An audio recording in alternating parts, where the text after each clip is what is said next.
నమస్తే అండి, welcome to our channel Jwala vlogs. ఈరోజు మనం వారాహి అమ్మవారి యొక్క చరిత్ర, అమ్మవారిని రాత్రిపూట ఎందుకు పూజ చేస్తారో కూడా తెలుసుకుందాం. వారాహి అమ్మవారు మాతృకళలో ఒకటి. ఇది హిందూ మతంలోని 7 మాతృదేవతల యొక్క సమూహం. పంది తలని కలిగి ఉన్న వారాహి అమ్మవారు విష్ణువు యొక్క పంది అవతారమైన వరాహ యొక్క శక్తి, స్త్రీ శక్తి. నేపాల్లో అయితే ఈమెని బరాహి అని పిలుస్తూ ఉంటారు. రాజస్థాన్ మరియు గుజరాత్ల్లో ఆమెని దండిగా గౌరవింపబడుతూ ఉంటారు. అమ్మవారికి మరికొన్ని పేర్లు కూడా ఉన్నాయి. వర్తాలి, దండినీదేవి, దండాయి మాత, వేరై, ఇలా చాలా రకాల పేర్లు కూడా ఉన్నాయి. అమ్మవారి దేవనాగరిక వారాహి. అమ్మవారి యొక్క నివాసం వైకుంఠం. అమ్మవారి యొక్క మంత్రం ఓం వరాహ్ముహి విద్మహే దండనాదే ధీమహి తన్మోదేవి ప్రచోదయాత్. వారాహి దేవత ఆరాధిత శక్తి మంత్రం యొక్క విభాగంలో సాధారణంగా పూజింపబడతారు. కానీ శైవ మతం అంటే శివభక్తులు మరియు వైష్ణవులు అంటే విష్ణు భక్తులు కూడా రహస్య వామ మార్గ తాంత్రిక పద్ధతులను ఉపయోగించి ఆమెను సాధారణంగా రాత్రిపూట పూజిస్తారు. బౌద్ధ దేవతలు వజ్ర వారాహి మరియు మరీచి వారి మూలాలు హిందూ దేవతలు వారాహిలో ఉన్నాయి. అయితే పురాణాల ప్రకారం ఏంటి? మార్కండేయ పురాణ మత గ్రంథాల నుండి దేవి మహత్యం యొక్క శుంభ నిశుంభ కథ ప్రకారం మాతృక దేవతలు దేవత శరీరాల నుండి శక్తి అంటే స్త్రీశక్తి వలె కనిపిస్తాయి. వారాహిని వరాహ నుండి సృష్టించినట్లు శాస్త్రాలు చెబుతున్నాయి. ఆమె పంది రూపాన్ని కలిగి ఉంటుంది. చక్రం పట్టుకొని కత్తితో పోరాడుతూ ఉంటుంది. గ్రంథంలో వివరించిన యుద్ధం తరువాత మాతృకలు తమ బాధితుడి రక్తాన్ని త్రాగి నృత్యం చేస్తారు. దుర్గాదేవి రక్తబీజ అనే రాక్షసుడిని వ్యతిరేకంగా జరిగే యుద్ధంలో 8 మాతృకలను నడిపిస్తూ ఉంటుంది. ఎర్రటి చర్మం గల వారాహి దిగువ వరుస ఎడమవైపు గేదెపై స్వారీ చేస్తూ కత్తి, డాలు మరియు మేక పట్టుకొని ఉంటుంది. రక్తబీజ అనే రాక్షసుడిని చంపడం గురించి వివరించే దేవి మహత్యం యోధ దేవత దుర్గా తన నుండి మాతృకలను సృష్టిస్తుంది మరియు వారి సహాయంతో రాక్షస సైన్యాన్ని వధిస్తుంది. శుంభ అనే రాక్షసుడు దుర్గను ఒంటరి పోరాటాలకు సవాలు చేసినప్పుడు ఆమె మాతృకలను తనలో గ్రహిస్తుంది. వామన పురాణంలో మాతృకలు దివ్య తల్లి అంటే చండిక యొక్క వివిధ భాగాల నుండి ఉద్భవించాయి. చండిక వీపు నుండి వారాహి పుడుతుంది. మార్కండేయ పురాణం వారాహిని వరాలు ఇచ్చే వ్యక్తిగా మరియు ఉత్తర దశకు అధిపతిగా కీర్తించింది. ఇక్కడ మాతృకలను దిక్కుల రక్షకులుగా ప్రకటించారు. అదే పురాణంలో మరొక సందర్భంలో ఆమె గేదెపై స్వారీ చేస్తున్నట్లు వర్ణించబడింది. దేవి భాగవత పురాణం వారాహి ఇతర మాతృకలతో పాటు సర్వోన్నతమైన తల్లిచే సృష్టించబడింది. మాతృకలు అవసరమైనప్పుడు రాక్షసులతో పోరాడతారని తల్లి దేవతలకు వాగ్దానం చేస్తుంది. రక్తబీజ అనే సారాంశంలో వారాహి ప్రేత అంటే శవం మీద కూర్చొని తన దంతాలతో రాక్షసులతో పోరాడుతూ వరాహ రూపాన్ని కలిగి ఉన్నట్లు వర్ణించబడుతూ ఉంటారు. వరాహ పురాణంలో రక్తబీజ కథ తిరిగి చెప్పబడింది. కానీ ఇక్కడ ప్రతి మాతృక మరొక మాతృక శరీరం నుండి కనిపిస్తూ ఉంటుంది. వారాహి విష్ణువు యొక్క శక్తి అయిన వైష్ణవి వెనుక భాగం నుండి అంటే శేష నాగ విష్ణువు నిద్రించే పాముపై కూర్చున్నాడు. అదే పురాణంలో అసూయ యొక్క వైష్ణవి వారాహిగా సూచిస్తుందని చెప్పబడింది. మధ్య పురాణం వారాహి ఆవిర్భావం గురించి భిన్నమైన కథనాలు చెబుతూనే ఉంటారు. వారాహి ఇతర మాతృకలతో శివుడు అంధకాసురుడు అనే రాక్షసుని చంపడానికి సహాయం చేస్తాడు. అతను రక్తబీజ వంటి తన కారుతున్న రక్తం నుండి పునరుత్పత్తి చేయగల సామర్థ్యాన్ని కలిగి ఉన్నాడు. దేవి పురాణం ప్రకారం వారాహిని వరాహ తల్లి అంటే వరాహ జనని, అలాగే కృతాంతతను సంభవ కృతాంతతను నుండి ఉద్భవించినది అని అర్థమంట. కృతాంతతను అంటే మరణం వ్యక్తీకరించబడింది మరియు ఇది వరాహ లక్షణం కూడా కావచ్చు లేదా మరణానికి దేవుడైన యమకు ప్రత్యక్ష సూచన కూడా కావచ్చు. గ్రంథంలో మరొక చోట ఆమెను వైవస్వవి అని పిలుస్తారు మరియు పుర్రె కప్పు నుండి త్రాగడంలో నిమగ్నమై ఉన్నట్లు వర్ణించబడింది. వైవస్వతి అనే పేరు అంటే వారాహి యామితో స్పష్టంగా గుర్తించబడిందని పాల్ సిద్ధాంతీకరించాడు.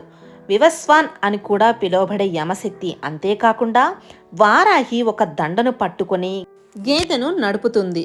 ఈ రెండు యమగుణాలు. అన్ని మాత్రికలు దేవతల రూపాన్ని కలిగి ఉన్నాయని వర్ణించబడ్డాయి. అవి శక్తిగా ఉన్నాయి. సంస్కృత వర్ణమాలకు మాతృకల అనుబంధం సందర్భంలో వారాహి అనే హల్లులు వర్గాన్ని పరిపాలిస్తాయని చెప్పబడింది. లలితా సహస్రనామం దివ్యమాత యొక్క 1000 పేర్ల సమూహంగా వారాహిని విసుకరణ్ అనే రాక్షసుని నాశనం చేసిన తర్వాత ఆ వ్యక్తిగా పిలుస్తూ ఉంటుంది. మరొక సందర్భంలో వారాహి పంచమిగా విశ్వం యొక్క పునరుత్పత్తికి కారణమైన 5వ బ్రహ్మ సదాశివ భార్యతో గుర్తించబడింది. ఇతర పంచబ్రహ్మాలు 5 బ్రహ్మాలు బ్రహ్మ, గోవింద, రుద్రదేవతలు మరియు ఈశ్వరుడు వరుసగా సృష్టి, రక్షణ, విధ్వంసం మరియు విధ్వంసానికి బాధ్యత వహిస్తాడు. ఇంకొక సందర్భంలో వారాహిని కైవల్య రూపిణిగా అని కూడా పిలుస్తారు. కైవల్య పదార్థాల నుండి ఆత్మ యొక్క నిర్లిప్తత లేదా తదుపరి బదిలీ మరియు ముక్తి యొక్క చివరి రూపం. మాత్రికలు కూడా ఒక వ్యక్తి యొక్క శరీరంలో ఉంటాయని నమ్ముతారు. వారాహి ఒక వ్యక్తి యొక్క నాభిలో నివసిస్తూ మణిపూర, స్వాదిష్టానం మరియు మూలధార చక్రాలను పరిపాలించేదిగా వర్ణించబడింది కూడా. అంతేకాదు వారాహికి 5 రూపాలు ఉన్నాయని తాంత్రిక గ్రంథం వారాహి యొక్క తంత్రంగా పేర్కొంది. స్వప్న వారాహి, కాండ వారాహి, మహీవారాహి, కృచ వారాహి మరియు మధ్య వారాహి.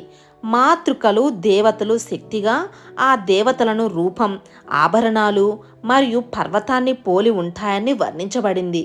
అయితే వారాహి వరాహ యొక్క వరాహ ముఖాన్ని మాత్రమే వారసత్వంగా పొందుతుంది. వారాహీదేవి సాధారణంగా తుఫాను మేఘంతో పోల్చదగిన నల్లని రంగుతో మానవ శరీరంపై తన వింత ముఖంతో చిత్రీకరించబడుతూ ఉంది. విద్వాంసుడు డొనాల్డ్సన్ మనకు తెలియజేశాడు, ఆడపిల్ల మరియు ఆడపిల్ల అనుబంధాన్ని అవమానకరమైనదిగా చూస్తారు. అయితే ఆక్రమణ ధారణలు, కొత్త పాలకులు మరియు అతిక్రమించే వారి నుండి భూమి నుండి రక్షించడానికి శాపాల్లో కూడా ఈ సంఘం ఉపయోగపడింది. అప్పుడప్పుడు వరాహ మాదిరిగానే ఆమె తన దంతాలపై భూమిని పట్టుకున్నట్లుగా వర్ణించబడుతూ చెప్తూ ఉంటారు. శంఖు ఆకారపు బుట్ట ఆకారపు కిరీటమైన కారండ ముకుటను ధరించి వారాహిని నిలబడి కూర్చున్నట్లుగా లేదా నృత్యం చేస్తున్నట్లుగా చిత్రీకరించబడింది. వారాహిని తరచుగా కుండబొడ్డు మరియు నిండు రొమ్ములతో చిత్రీకరిస్తారు. అయితే అన్ని ఇతర మాతృకలు చాముండ మినహా సన్నగా మరియు అందంగా వర్ణించబడ్డాయి. వారాహి విశ్వాన్ని తన గర్భంలో భూగర్భ పరమేశ్వరి జగద్ధార్తి కలిగి ఉన్న విష్ణువు యొక్క యోగ నిద్రతో గుర్తించబడినందుకు ఆమెను కుండ బొడ్డుగా చూపించాలని ఒక నమ్మకం సూచిస్తూ ఉంది. మరొక సిద్ధాంతం ప్రకారం కుండబొడ్డులో ఒక తల్లి కోణాన్ని ప్రతిబింబిస్తుందని దీనిని డొనాల్డ్సన్ ఉత్తుకగా అభివర్ణించారు. ఎందుకంటే వారాహి మరియు చాముండి యొక్క దైవ తల్లి యొక్క భయంకరమైన కోణాన్ని ఉత్తమ ఉదాహరణగా చూపుతూ ఉంటారు. 6వ శతాబ్దపు రామేశ్వర గృహ ఎల్లోర గృహలు వారాహి మానవ ముఖం మరియు సన్నగా వర్ణించబడటం ఒక ముఖ్యమైన మినహాయింపు. ఆమె ఇక్కడ 7 మాత్రికల సమూహంలో భాగంగా చిత్రీకరించింది. 3వ కన్ను మరియు లేదా చంద్రవంక ఆమె నుదుటిపై ఉన్నట్టుగా వర్ణించబడింది. వారాహి 2, 4, 6 లేదా 8 చేతులతో ఉండవచ్చు. మత్స్య పురాణం పూర్వ కర్ణాయము మరియు రూపమండము 4 చేతుల రూపాన్ని పేర్కొంటాయి. రూపమండన ఆమె గంట, చామర యాకుతో తోక, చక్రం మరియు గద కలిగి ఉంటుందని చెబుతుంది. ఆమె శరంగ విష్ణువు యొక్క విల్లు, హాల నాగలి మరియు ముసులను పట్టుకున్నట్లుగా పూర్వకరణాగము పేర్కొంది. పురుగు, నాల్గవ చేతి అభయ రక్షణ సంజ్ఞ లేదా వరద ముద్ర, దీవెన సంజ్ఞతో ఉంచుతారు. దేవి పురాణ ఖడ్గము, ఇనుప గద్ద మరియు ఉచ్చు వంటి ఆమె లక్షణాలను పేర్కొంది. మరొక వర్ణన ఆమె జుట్టు ఎర్రటి పూలతో అలంకరించబడి ఉందని చెబుతున్నారు. ఆమె సిబ్బందిని పట్టుకొని కపాల తాగుతూ ఉంటుంది. వారాహిని నిగ్రహాష్టక స్తోత్రం ఆమె లక్షణాలను నాగలి, రోకలి, పుర్రెకప్పు మరియు అభయముద్రగా వివరిస్తూ ఉంటుంది. వామన పురాణం ఆమె చక్రం మరియు గద పట్టుకొని శేష మీద కూర్చున్నట్లుగా వివరిస్తూ ఉంది. అగ్ని పురాణం ఆమె గద, శంఖం, ఖడ్గం మరియు అకుంశ పట్టుకున్నట్లుగా వివరిస్తూ ఉంది. మంత్ర మహోదరి ఆమె కత్తి, డాలు, పాము మరియు మేకను తీసుకెళ్తున్నట్లుగా పేర్కొంది. వైష్ణవ చిత్రాల్లో ఆమె విష్ణువుతో సంబంధం కలిగి ఉన్నట్లుగా, వారాహి విష్ణువు యొక్క 4 లక్షణాలు కలిగి ఉన్నట్లుగా చిత్రీకరించబడి చెబుతూ ఉంటుంది. శంఖం, చక్రం, గద మరియు పద్మ అంటే కమలం. అమ్మవారు అపరాజితమైనటువంటి ఆమె జపమాల, ఖట్వాంగ అంటే పుర్రెతో ఉన్నటువంటి రక్తం, గంట మరియు కమ్మండలం, నీటి కుండలు పట్టుకొని భయంకరంగా ఉంటుందట. విష్ణు ధర్మోత్తర పురాణం 6 చేతులు వారాహి, దండ, శిక్షణా సిబ్బంది, కేటక, కవచం, ఖడ్గం మరియు పాశం 4 చేతులతో పట్టుకొని మిగిలిన 2 చేతులను అభయ మరియు వరద ముద్రతో పట్టుకున్నట్లుగా వివరిస్తూ ఉంది. ఆశీర్వాద సంజ్ఞం ఆమె శక్తి మరియు హల నాగలి కూడా కలిగి ఉంటుంది. అటువంటి వారాహి శిల్పం అబనేసిలో ఉంది. ఇది శివుని యొక్క నృత్యంతో చిత్రీకరించినట్లుగా ఉంటుంది. మాతృకలను తరచూ చిత్రీకరించినట్లుగా, ఆమె తన ఒడిలో కూర్చున్న పిల్లవాడిని పట్టుకున్నట్లుగా కూడా చిత్రీకరించబడింది. మధ్య వారాహి 2 చేతులతో సర్పిలాకార జుట్టుతో మరియు చేప కపాలాలు పట్టుకొని ఉన్నట్లుగా చిత్రీకరించింది. చేపలు మరియు కపాల వారాహి యొక్క తాంత్రిక శక్తి చిత్రాల యొక్క ప్రత్యేక లక్షణాలు ఈ చేప తాంత్రిక వివరణకు ప్రత్యేకమైనది. వారాహి వాహనం సాధారణంగా గేదెగా వర్ణించబడుతూ ఉంది. వైష్ణవ మరియు శాక్త చిత్రాలలో ఆమె పద్మాసనం పీఠం, ఆమె వాహనం గేదె, దాని తలపై ఒక పంది, శేష సింహాలు లేదా గరుడ మీద నిలబడి కూర్చున్నట్లుగా చిత్రీకరించబడి ఉంటుంది. విష్ణువు యొక్క డేగ మనిషి వాహనం. తాంత్రిక శక్తి చిత్రాల్లో వాహనం ప్రత్యేకంగా గేదె లేదా శవం, ప్రేతాసన కూడా కావచ్చు. ఒక ఏనుగు ఆమె వాహనంగా చిత్రీకరించబడి ఉంది. దేవత తన గుర్రం జంబినీపై స్వారీ చేస్తున్నట్లు కూడా వర్ణించబడింది. అమ్మవారి యొక్క ఆరాధన వారాహిని శైవవులు, వైష్ణవులు, శాక్తులు పూజిస్తారు. వారాహిని సప్త మాతృకల సమూహంలో 7 మంది తల్లులుగా పూజిస్తారు. ఇవి శక్తి మతంలో పూజించబడుతూ ఉన్నాయి. అలాగే శివునితో బంధం కలిగి ఉంటుంది. వారాహి ఒక రాత్రి దేవత.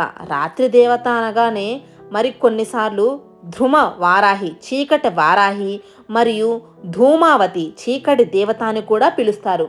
తంత్రం ప్రకారం సూర్యాస్తమయం తర్వాత మరియు సూర్యోదయానికి ముందు వారాహిని పూజించాలి. పరశురామ కల్పసూత్రం ఆధారణ సమయంలో అర్ధరాత్రి అని స్పష్టంగా పేర్కొంది. శక్తులు వారాహిని రహస్య వామ మార్గ తాంత్రిక పద్ధతుల ద్వారా ఆరాధిస్తూ ఉంటారు. ఇవి ప్రత్యేకంగా పంచమకార ఆరాధనతో సంబంధం కలిగి ఉంటుంది. ద్రాక్షరసం, చేపలు, ధాన్యం, మాంసం మరియు కర్మ సంయోగం. గంగానది ఒడ్డున ఉన్న కాలరాత్రి ఆలయంలో ఈ పద్ధతులు పాటిస్తూ ఉంటారు. ఇక్కడ రాత్రిపూట మాత్రమే వారాహికి పూజలు జరుపుతూ ఉంటారు. గుడి పగటిపూట మూసివేస్తుంది. శక్తులు వారాహి, లలిత, త్రిపుర సుందరి దేవత యొక్క శక్తి అభివ్యక్తిగా లేదా దండనాయక లేదా దండనాథగా భావిస్తారు. లలిత సైన్యానికి కమాండర్ అంటే జనరల్గా. శక్తి మతం యొక్క శ్రీ విద్యా సంప్రదాయం వారాహిని యొక్క పరవిద్య, అతీంద్ర జ్ఞానం స్థాయిని పెంచుతూ ఉంటుందట. దేవి మహత్యం దీర్ఘాయువు కోసం వారాహిని ప్రేరేపించాలని చూపిస్తూ ఉంటుంది. వారాహి పూజలకు మరియు సిద్ధులను పొందేందుకు 30 యంత్రాలు మరియు 30 మంత్రాలు నిర్దేశించబడ్డాయి. ఆమె అనుకూలంగా పండితుడు రాత్ ప్రకారం ఆమె ఇది శక్తిగా సూచిస్తుంది. ఆమె వివరించిన కొన్ని గ్రంథాల్లో ఆమెను సుప్రీం శక్తితో పోలుస్తూ ఉంటారు. వారాహి అంకితం చేయబడిన ప్రార్థనలో వారాహి అనుగ్రహాష్టకం, ఆమె ఆశీర్వాదం కోసం, మరియు వారాహి నిగ్రహాష్టం, శత్రువుల నాశనానికి కూడా ఉన్నాయి. అమ్మవారి యొక్క దేవాలయాలు సప్త మాతృకలలో భాగంగా వారాహిని పూజించే ఆలయాలే కాకుండా వారాహిని ప్రధాన దేవతగా పూజించే ముఖ్యమైన ఆలయాలు కూడా ఉన్నాయి. భారతదేశంలో 9వ శతాబ్దానికి చెందిన వారాహి దేవాలయం ఒరిస్సాలోని కోనార్క్ నుండి 14 కిలోమీటర్ల దూరంలో ఉన్న చౌరసారిలో ఉంది. ఇక్కడ వారాహి మత్స్య వారాహిగా ప్రతిష్ఠించబడింది. తాంత్రిక ఆచారాల ద్వారా పూజించబడుతూ ఉంటుంది. వారణాసిలో వారాహిని పాతాళ భైరవిగా కూడా పూజిస్తారు. చెన్నైలో మైలాపూర్లోని వారాహి దేవాలయం ఉండగా వేదతంగల్ దగ్గర పెద్ద దేవాలయం నిర్మించబడుతూ ఉంది. ఆషాఢ నవరాత్రి హిందూ మాసం ఆషాఢ అంటే జూన్ జూలైలో బృహదీశ్వర దేవాలయం వద్ద ఉన్న వారాహి పుణ్యక్షేత్రంలో వారాహిని పురసంస్కరించుకొని 9 రోజులు పండుగగా జరుపుకుంటూ ఉంటారు. ఒక శైవ దేవాలయం తంజావూరు దేవతను ప్రతిరోజు వివిధ రకాల అలంకారణతో ఆభరణాలు అలంకరిస్తారు. పండుగల సమయంలో పౌర్ణమి రోజున కూడా పవిత్రంగా భావిస్తారు. ఉతిర కోసమంగై వద్ద దేవత యొక్క పురాతన ఆలయం కూడా ఉంది. 8 వారాహి రూపాలతో అష్టవారాహి దేవాలయం విల్లుపురం సమీపంలో సాలమేడులో కూడా ఉంది. నేపాల్లో తార్ బారాహి దేవాలయం నేపాల్లోని ఫేవా సరస్సు మధ్యలో ఉంది. ఇక్కడ బరాహి ఆమెను నేపాల్లో పిలుస్తూ ఉంటారు. దుర్గా మరియు అజిమ ఆమె అమ్మమ్మ దేవతగా మత్స్య వారాహి రూపంలో పూజిస్తారు. భక్తులు సాధారణంగా శనివారం నాడు మగ జంతువులను అమ్మవారికి బలిస్తూ ఉంటారు. జయ బరాహి మందిర్ భక్తపూర్ కూడా బరాహికి అంకితంగా చేయబడింది. హిందూ మతం యొక్క వెలుపల అసలు ఏం జరుగుతుంది? వజ్రవారాహి వజ్రహగ్ లేదా బౌద్ధ వారాహి బౌద్ధ దేవత వజ్రయోగి యొక్క అత్యంత సాధారణ రూపం. హిందూ వారాహి నుండి ఉద్భవించింది. వజ్రవారాహిని బౌద్ధ మతంలో వారాహి అని కూడా అంటారు. వజ్రవారాహి యొక్క ఉగ్రమైన పాత్ర మరియు కోపాన్ని వారసత్వంగా పొందుతుంది. శత్రువులను నాశనం చేయడానికి 2 ఆవాహనాలు చేయబడ్డాయి. వజ్రవారాహి యొక్క అత్యంత సాధారణ రూపాల్లో ఒకదానితో ప్రధాన తలలో జత చేయబడి కుడివైపు తల వలె వారాహి యొక్క విత్త తల కూడా కనిపిస్తూ ఉంటుంది. టిబెటన్ గ్రంథాల్లో ఈ విధంగా వివరించబడింది. ఎలిజబెత్ ఇంగ్లీష్ ప్రకారం వారాహి యోగ తంత్రాల ద్వారా బౌద్ధ పాండియంలోకి ప్రవేశిస్తాడు. నరకం వజ్రపాణి చేత బౌద్ధ మండలానికి మార్చబడిందట కూడా. వజ్రముఖి అనే పేరును కూడా ఊహించాడు. వారాహి కూడా పరిచారిక దేవతలతో హేరుక మండలంలోకి ప్రవేశిస్తుంది.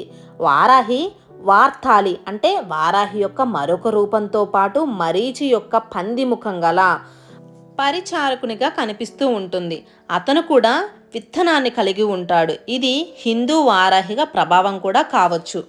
ఇదండి వారాహి అమ్మవారి యొక్క చరిత్ర. ఇలాంటి మరెన్నో అద్భుతమైన వీడియోల కోసం జ్వాలా వ్లాగ్స్ని లైక్ చేయండి, షేర్ చేయండి, సబ్స్క్రైబ్ చేయండి. Thank you so much friends. Bye bye, take care.